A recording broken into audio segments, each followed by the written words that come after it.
7th standard government high school கமலக்குடியிலேருந்து வந்திருக்கேன். அறிவியல் மாநாட்டில் இன்னைக்கு நடக்கிறதுல அறிவியல் மாநாட்டில் நீர் மேலாண்மை பற்றின டாப்பிக்கில் தான் நாங்கள் இன்னைக்கு ப்ராஜெக்ட் பண்ண வந்திருக்கோம். முட்டை ஓடை வச்சு தான் இந்த ப்ராஜெக்ட்.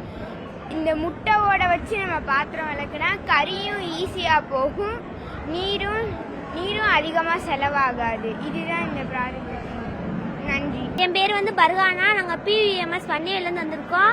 நாங்கள் என்ன தலைப்பு எடுத்தோம்னா நீர் மேலாண்மை தான் எடுத்திருக்கோம். இது என்னென்னா இஎம்ஐ கரைசல் செஞ்சு அதை இஎம்ஐ 1 தாய் கரைசல் செஞ்சோம். இது என்ன பயன்னா, நாங்கள் ஃபர்ஸ்ட் தண்ணீர் கிடைக்கல, இப்படி இருந்த தண்ணியை இந்த இஎம்ஐ கரைசனால இப்படி சுத்தமாயிருச்சு. இதான் இதோட டாபிக்ஸ். என் பேர் கு சுபாஷ்டி. நான் ஊராட்சி ஒன்றிய நடுநிலை பள்ளியில் இருந்து வருகிறேன். வன்னிவயல் படிக்கிறேன்னா, வன்னிவயல் ஊர் பேர். இப்படி இருந்த நாங்கள் பண்ணது தாய் கரைசல். இப்படி இருந்த தண்ணி இதை ஊற்றவும் இந்த மாதிரிக்கு மாறிடுச்சு. நாங்கள் பண்ணது தாய் கரைசல். நேம் சாருமதி. நாங்கள் அரசு மேல்நிலைப்பள்ளி காவனூர்லேருந்து வரோம். எங்களோட சப்ஜெக்ட் நீரினால் பரவும் நோய்களை பற்றி நாங்கள் எடுத்திருக்கோம். நாங்கள் ஏன் இந்த டாபிக் எடுத்திருக்கோம்னா, மக்களுக்கு இந்த மாதிரி நோய்கள் எப்படி பரவுது அதை தடுப்பதற்கான விழிப்புணர்வை கொடுக்கறதுக்காண்டி நாங்கள் இந்த டாபிக் எடுத்திருக்கோம். இப்போ பாக்டீரியாவினால் ஏற்படும் நீர்வழி நோய்கள் அதை பற்றி நாங்கள் இதில் எழுதியிருக்கோம்.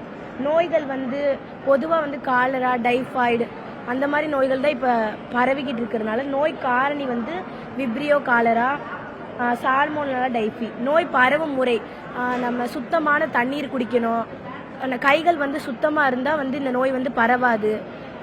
ரெஸ்ட் ரூம் போயிட்டு கை வாஷ் பண்ணணும், சுத்தமான தண்ணீர், ஸ்ட்ரீட் ஃபுட்ஸ்லாம் அவாய்ட் பண்ணணும். அதை மாதிரி பண்ணால் பரவாது. பாதிக்கப்பட்ட உறுப்பு குடல் பகுதி, சிறுகுடல் போன்ற உறுப்புலாம் பாதிக்கப்படுது. அறிகுறிகள் நீர்மமான கழிவு வெளியேற்றம், வாந்தி, தசைப்பிடிப்பு போன்ற அறிகுறிகள்லாம் இருக்கு.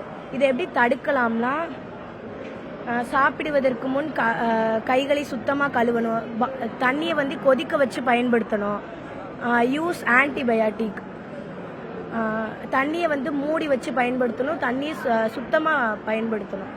அந்த மாதிரிலாம் பயன்படுத்தினா இந்த நோயெல்லாம் வராது. செய்திகளை உடனுக்குடனும் துல்லியமாகவும் தெரிந்து கொள்ள சப்ஸ்கிரைப் பண்ணுங்க.